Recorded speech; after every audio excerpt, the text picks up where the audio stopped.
पहला प्रश्न है आप सभी के सामने दिए गए विकल्पों में से संबंधित संख्या को चुनिए। यानी कि ये पहला प्रश्न आप सभी के सामने नंबर एनालॉजी से संबंधित प्रश्न दिया गया है और आपसे पूछा गया है कि जिस प्रकार से 12 का संबंध है 145 के साथ में, उसी प्रकार से 13 का संबंध किस संख्या के साथ में होगा। तो मेरे भाई इस टाइप के प्रश्न को आप एग्जाम में देखते हैं, फटाफट से कैसे सोल्व करेंगे तो वो देखिए जब भी इस टाइप का प्रश्न आपको एग्जाम में दिया जाए तो आपको क्या करना है। सबसे पहले आपको यहाँ पर पता करना है कि 12 से यहाँ पर 145 कैसे बना है। यानी कि जिस प्रकार से 12 से यहाँ पर 145 बना है, उसी प्रकार से फिर हम यहाँ पर बताएंगे कि 13 से इस प्रश्नवाचक चिन्ह के स्थान पर कौन सी संख्या आएगी। तो ध्यान से समझिए इस प्रश्न को किस प्रकार से सोल्व किया गया है। सबसे पहले हम क्या करेंगे, यहाँ पर पता करेंगे कि 12 से यहाँ पर 145 कैसे बना है।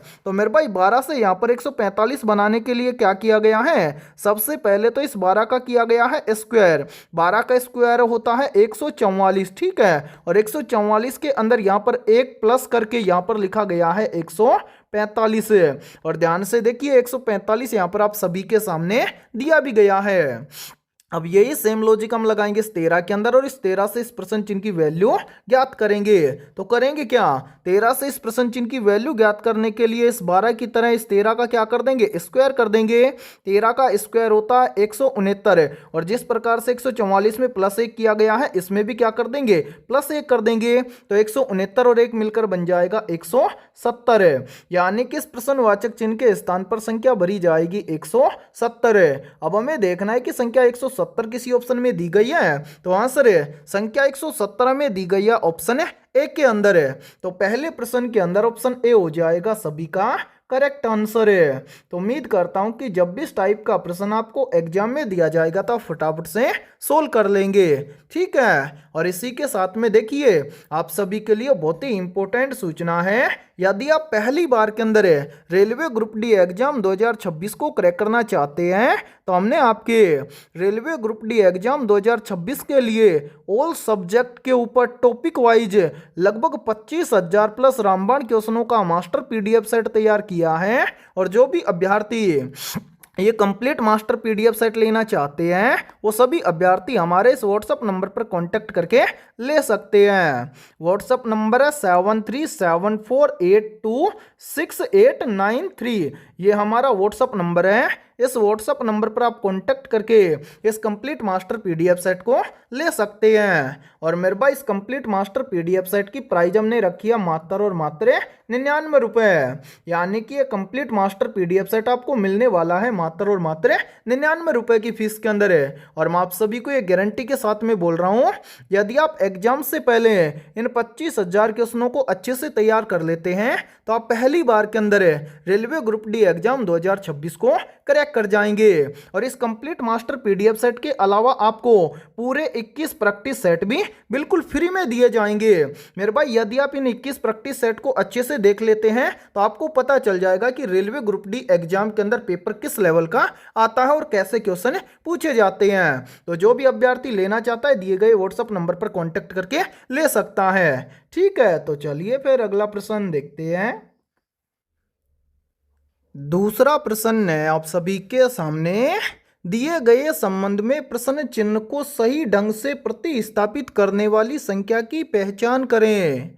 यानी कि ये दूसरा प्रश्न आप सभी के सामने नंबर एनालॉजी से संबंधित प्रश्न दिया गया है और आपसे पूछा गया है कि इस प्रश्नवाचक चिन्ह के स्थान पर कौन सी संख्या आएगी। तो मेरे भाई इस टाइप के प्रश्न को आप एग्जाम में देखते हैं, फटाफट से कैसे सोल्व करेंगे तो वो देखिए जब भी इस टाइप का प्रश्न आपको एग्जाम में दिया जाए तो आपको क्या करना है। सबसे पहले आपको यहाँ पर पता करना है कि 9 से यहाँ पर 78 कैसे बना है। यानी कि जिस प्रकार से 9 से यहाँ पर 78 बना है, उसी प्रकार से फिर हम यहाँ पर बताएंगे कि 7 से इस प्रश्नवाचक चिन्ह के स्थान पर कौन सी संख्या आएगी। तो यहाँ पर ध्यान से समझिए इस प्रश्न को किस प्रकार से सोल्व किया गया है। तो सबसे पहले हम क्या करेंगे, यहाँ पर पता करेंगे कि 9 से यहाँ पर 78 कैसे बना है। तो मेरे भाई यहाँ पर 9 से 78 बनाने के लिए क्या किया गया है, सबसे पहले इस 9 का किया गया है स्क्वायर। 9 का स्क्वायर कितना होता है, तो आप सभी को पता है 9 का स्क्वायर होता है 81।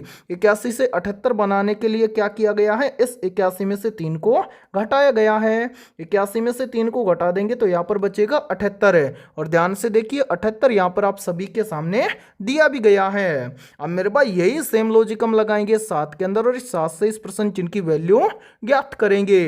तो करेंगे क्या, इस 9 की तरह सबसे पहले तो इस 7 का हम क्या करेंगे, स्क्वायर करेंगे। 7 का स्क्वायर होता है कितना, 49 है। और जिस प्रकार से 81 में से 3 को घटाया गया है इसी प्रकार से 49 में से क्या कर देंगे, 3 को घटा देंगे। तो 49 में से 3 को घटाएंगे तो यहाँ पर बचेगा 46 है। यानी कि इस प्रश्नवाचक चिन्ह के स्थान पर संख्या भरी जाएगी 46 है। अब हमें देखना है कि संख्या 46 किसी ऑप्शन में दी गई है। तो आंसर है संख्या 46 हमें दी गई है ऑप्शन है एक के अंदर है। तो दूसरे प्रश्न के अंदर ऑप्शन ए हो जाएगा सभी का करेक्ट आंसर है।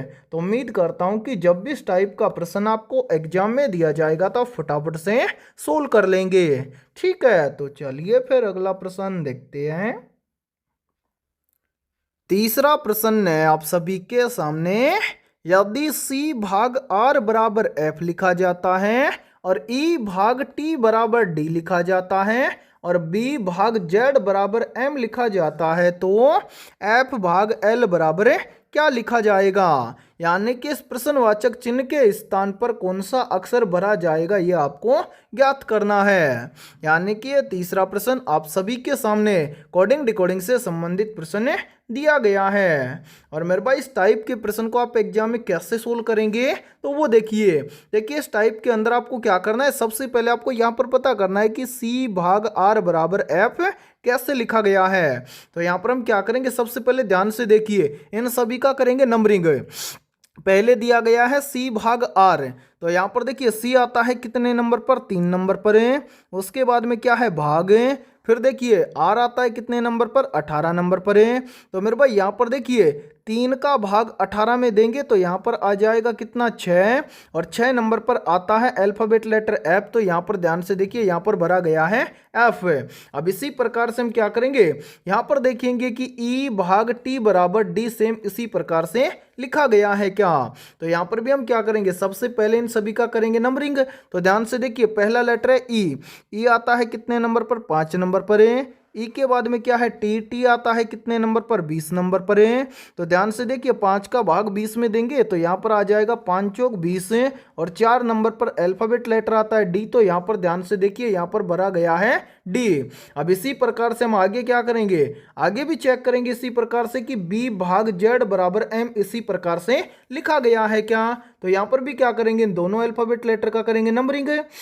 तो पहला लेटर है बी, बी आता है कितने नंबर पर, मेरे भाई ध्यान से देखिए बी आता है 2 नंबर पर है। ठीक है, बी के बाद में क्या है जेड, जेड आता है कितने नंबर पर, 26 नंबर पर है। अब ध्यान से देखिए 2 का भाग 26 में देंगे तो यहाँ पर आ जाएगा कितना, 13। और 13 नंबर पर अल्फाबेट लेटर आता है एम, और ध्यान से देखिए एम यहाँ पर भरा गया है। तो उम्मीद करता हूँ कि यहाँ पर आप आसानी से बता दोगे कि एफ भाग एल बराबर क्या आएगा। तो सबसे पहले हम क्या करेंगे, इन दोनों अल्फाबेट लेटर का करेंगे नंबरिंग। तो यहाँ पर ध्यान से समझिए मेरे भाई, पहला लेटर है एफ, एफ आता है कितने नंबर पर, 6 नंबर पर है। उसके बाद में क्या है भाग, फिर क्या है एल, एल आता है कितने नंबर पर, 12 नंबर पर है। अब ध्यान से देखिए 6 का भाग देंगे 12 के अंदर तो चला जाएगा 6 दूना के 12, 2 आ गया। 2 नंबर पर अल्फाबेट लेटर आता है बी, यानी कि एफ भाग एल बराबर है, यानी कि प्रश्न चिन्ह के स्थान पर लेटर भरा जाएगा बी। अब हमें देखना है कि बी लेटर किसी ऑप्शन में दिया गया है। तो हाँ सर, ऑप्शन बी के अंदर हमें बी लेटर दिया गया है। तो तीसरे प्रश्न के अंदर ऑप्शन बी हो जाएगा सभी का करेक्ट आंसर है। तो उम्मीद करता हूं कि जब भी इस टाइप का प्रश्न आपको एग्जाम में दिया जाएगा तो आप फटाफट से सोल्व कर लेंगे। ठीक है, और मेरे भाई ये प्रश्न आरआरबी ग्रुप डी एग्जाम 2025 के अंदर पूछा गया प्रश्न है। तो चलिए फिर अगला प्रश्न देखते हैं। चौथा प्रश्न है आप सभी के सामने, ताप्ती नदी का उद्गम स्थल कहाँ है। तो यहाँ पर देखिए इन चारों में से करेक्ट आंसर हो जाएगा सभी का ऑप्शन है डी, ताप्ती नदी का उद्गम स्थल है बैतूल। तो चौथे प्रश्न के अंदर करेक्ट आंसर हो जाएगा सभी का ऑप्शन है डी। और मेरे भाई इस क्लास के अंदर आपको एंड तक बने रहना है, क्योंकि इसी टाइप के प्रश्न आपके एग्जाम में बार बार रिपीट होते हैं। तो चलिए फिर अगला प्रश्न देखते हैं। पांचवा प्रश्न है आप सभी के सामने, उस वेन आरेख का चयन करें जो दिए गए वर्गों के बीच संबंध को सर्वोत्तम रूप से दर्शाता है। यानी कि ये पांचवा प्रश्न आप सभी के सामने वेन डायग्राम से संबंधित प्रश्न दिया गया है और आपसे पूछा गया है कि पिता, पुरुष और चाचा इन तीनों शब्दों के लिए 100% सही वेन डायग्राम किस प्रकार का बनेगा। तो इस टाइप के प्रश्न को आप एग्जाम में देखते हैं फटाफट से कैसे सोल्व करेंगे, तो वो देखिए इस टाइप के प्रश्न को एग्जाम में सोल्व करना बहुत ही आसान होता है। आसानी से कैसे सोल्व करेंगे, तो जब भी आपको वेन डायग्राम से संबंधित प्रश्न दिया जाए तो जिन शब्दों से आपको वेन डायग्राम तैयार करना है उन शब्दों के बीच में आपको सबसे पहले देखना है रिलेशन है। जैसे यहाँ पर देखिए हमारे सामने तीन शब्द दिए गए हैं, पिता, पुरुष और चाचा। इन तीनों शब्दों के बीच में आपस में क्या रिलेशन है, तो ध्यान से देखिए। जितने भी पिता हैं वो सभी क्या होते हैं, पुरुष होते हैं। इसी प्रकार से जितने भी चाचा होते हैं वो भी सभी क्या होते हैं, पुरुष होते हैं। और इसी प्रकार से यहाँ पर देखिए पिता और चाचा के बीच में कोई रिलेशन है, तो हाँ सर कुछ पिता क्या हो सकते हैं, चाचा हो सकते हैं, और कुछ पिता चाचा नहीं हो सकते। ठीक है, यानी कि चाचा और पिता के बीच में रहेगा कुछ वाला रिलेशन है। तो सबसे पहले हम आरेख बनाएंगे किसके लिए, पिता के लिए। और कुछ पिता क्या होंगे, चाचा होंगे। लेकिन सभी पिता क्या है, पुरुष हैं, और सभी चाचा भी क्या है, पुरुष हैं। तो दोनों आ जाएंगे किसके अंदर है, पुरुष के आरेख के अंदर है। यानी कि पिता, पुरुष और चाचा तीनों शब्दों के लिए 100% सही वेन डायग्राम बनेगा इस प्रकार का।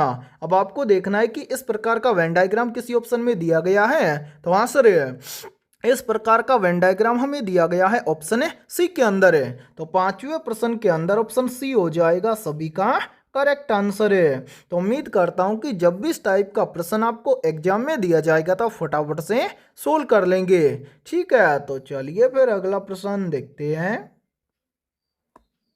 छठा प्रश्न है आप सभी के सामने, टाइफाइड से शरीर का कौन सा अंग प्रभावित होता है।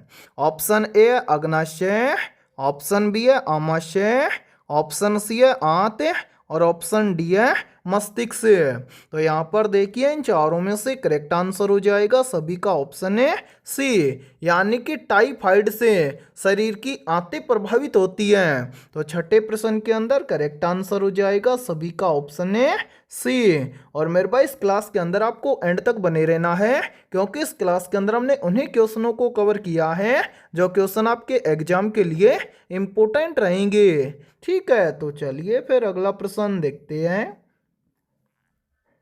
सातवां प्रश्न है आप सभी के सामने, प्रोटीन बनाने के लिए एमिनो अम्ल आवश्यक होते हैं।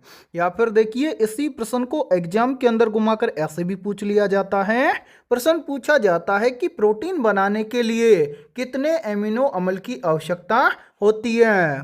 तो यहाँ पर देखिए इन चारों में से करेक्ट आंसर हो जाएगा सभी का ऑप्शन है सी। प्रोटीन बनाने के लिए 20 एमिनो अम्ल की आवश्यकता होती है।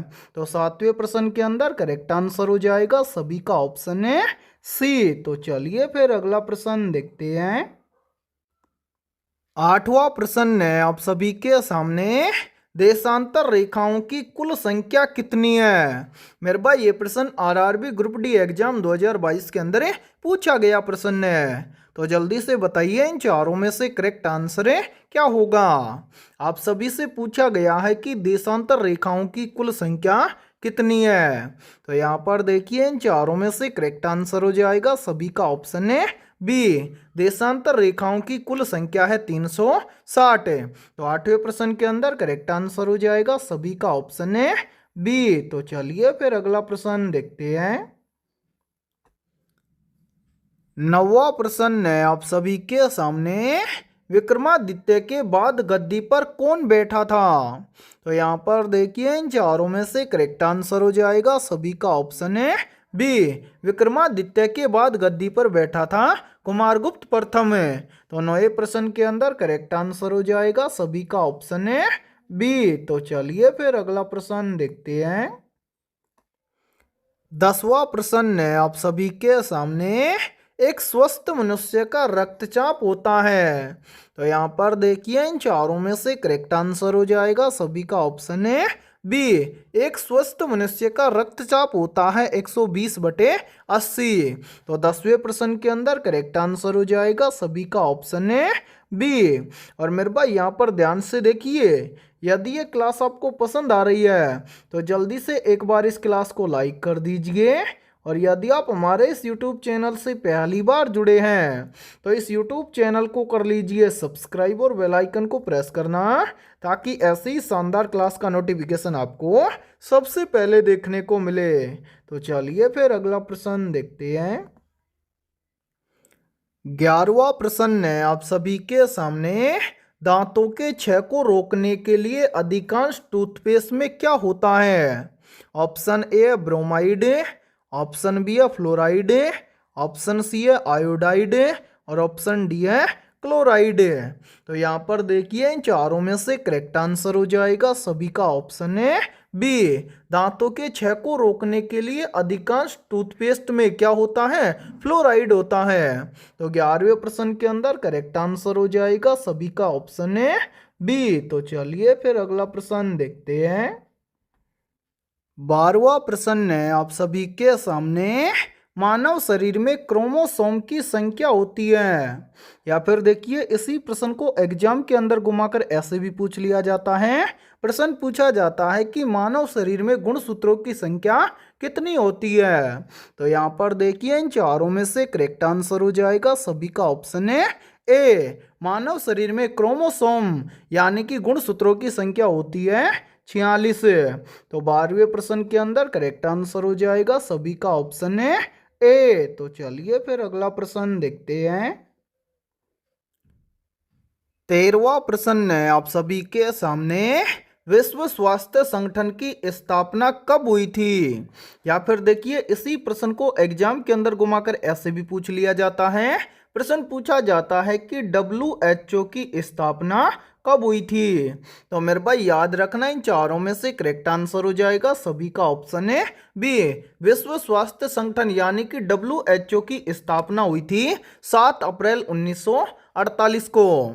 यानी कि 13वें प्रश्न के अंदर करेक्ट आंसर हो जाएगा सभी का ऑप्शन है बी। और ये प्रश्न बहुत ही इंपॉर्टेंट प्रश्न है, क्योंकि ये प्रश्न RRB ग्रुप डी एग्जाम 2025 के अंदर पूछा गया प्रश्न है। तो आप सभी अभ्यर्थी या तो इस प्रश्न का स्क्रीनशॉट ले लेना, या फिर आप सभी स्टूडेंट एक बार इस प्रश्न को अपनी नोटबुक के अंदर नोट जरूर कर लेना, क्योंकि इसी टाइप के प्रश्न आपके एग्जाम में बार बार रिपीट होते हैं।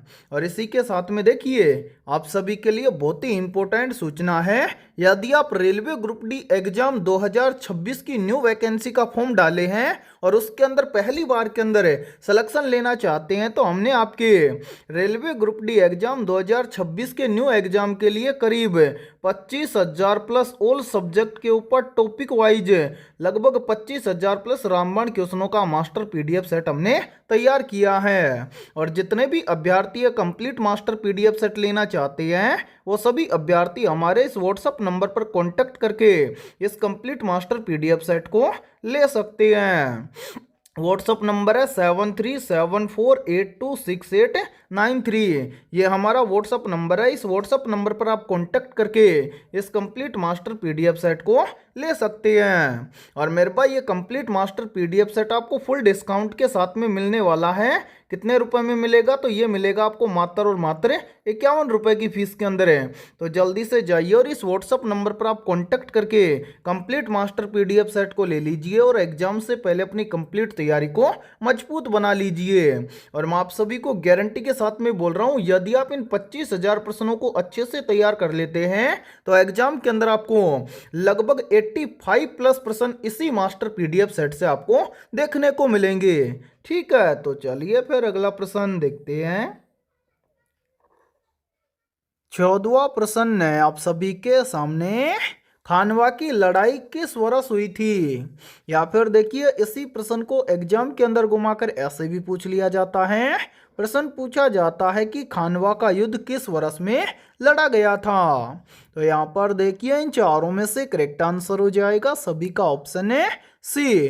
खानवा का युद्ध हुआ था वर्ष 1527 में। तो 14वें प्रश्न के अंदर करेक्ट आंसर हो जाएगा सभी का ऑप्शन है सी। तो चलिए फिर अगला प्रश्न देखते हैं। 15वां प्रश्न है आप सभी के सामने। मनुष्य के रक्त का pH मान कितना होता है? वेरी वेरी इंपॉर्टेंट प्रश्न है ये। और इस प्रश्न पर आप स्टार जरूर लगा लेना, क्योंकि इस बार ये प्रश्न एग्जाम के अंदर 100% पूछा जाएगा। तो यहाँ पर देखिए इन चारों में से करेक्ट आंसर हो जाएगा सभी का ऑप्शन है सी। मनुष्य के रक्त का पीएच मान होता है 7.4। तो 15वें प्रश्न के अंदर सभी अभ्यर्थियों का राइट आंसर हो जाएगा ऑप्शन है सी। तो मेरे भाई आज के इस क्लास के अंदर इतना ही, फिर मिलते हैं ऐसे ही बेहतरीन और शानदार क्वेश्चनों के साथ सुबह 7 बजे।